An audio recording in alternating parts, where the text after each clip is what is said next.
Alright, this is a quick update slash review on my Jeep, the tires, the lift, and everything in between that's been a problem or is becoming a problem.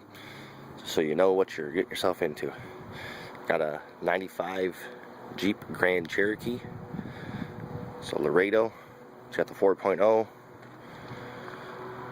Did a 3.5-inch suspension lift by Iron Rock Off-Road, and I put 31s on that are Treadwrights. They're the Wardens.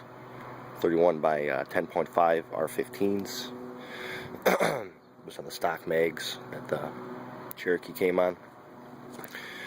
Now, the tires, I'm saying I got about at least 1,000 miles on them. A little over, a little under, somewhere in there. Most of the knobbers are still on there for the most part. But it's not too bad. Tires, I haven't had any crazy wear or nothing yet. Look at the backs.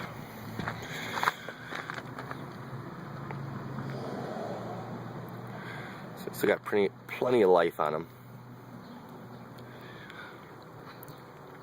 which is good.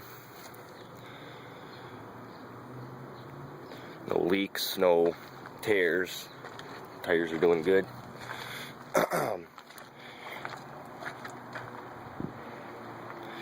And we'll go to the front end. After putting on my 3.5-inch suspension lift, I replaced both U-joints in the front end, and I actually just got done replacing, actually last week, the bearings in the front end, both bearings. And the reason I did that, because I got a weird vibration coming from the front end here somewhere. And I'm not sure if it's a tie rod end, maybe loose. I don't know. I've grabbed on them, I've shook them, pulled on them. I mean, everything feels torqued down and tight. Only next thing I'm going for is the diff. Might have to rebuild the diff perhaps, or the front drive shaft. Knuckles might be getting loose and corroded on me, just from being an older vehicle.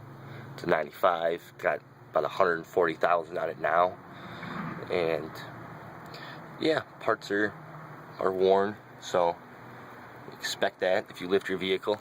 Like I said, I had to do the U-joints and the bearings on the front end. I also need still to replace my steering stabilizer right there. But yeah, if anybody knows more what that would be.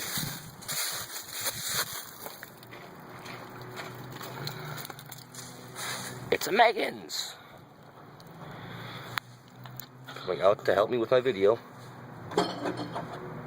So I'm either thinking it's the drive shaft knuckle right there going into the axle, or it's the drivetrain itself. Might need to be rebuilt.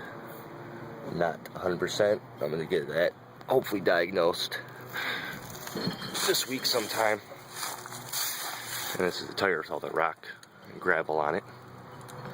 They definitely are sticky tires. They grab and hold on to what you got going on. This is obviously a gravel driveway. And the rear end doesn't look too bad. It's a little spray painted on it and sanded some of the rust off of it. But I'm not having any rear end noise besides just the springs and shocks and whatnot making a little bit of noise because they're stiff. And she rides like a bull. So keep that in mind if you're getting this Iron Rock Off-Road. They're not that smooth. Definitely gonna feel the ride. But tires are good. Just the front end, you're definitely gonna want to try to bulk up before you go ahead and do this lift kit and put the bigger tires on there. If I put 33s or 32s on there, I'm sure I'd have even more problems. But that's what I got going on the front end. Still trying to figure out, it's like a vibration before you come up to a stop sign, how they got the little rumble strips in the road. It feels like that, and it's not constant. It kind of comes and goes. So hopefully my axles are good. Not busted anything up in there. Haven't really done anything off-road heavy quite yet because I want to make sure this thing's ready for it, but sometimes you just gotta go for it and break it to find out that it needs to be replaced. So if anybody has any suggestions on what it could be, like I said, U-joints and bearings are replaced, along with calipers, rotors, pads for the front end. So I'm slowly checking everything off the list.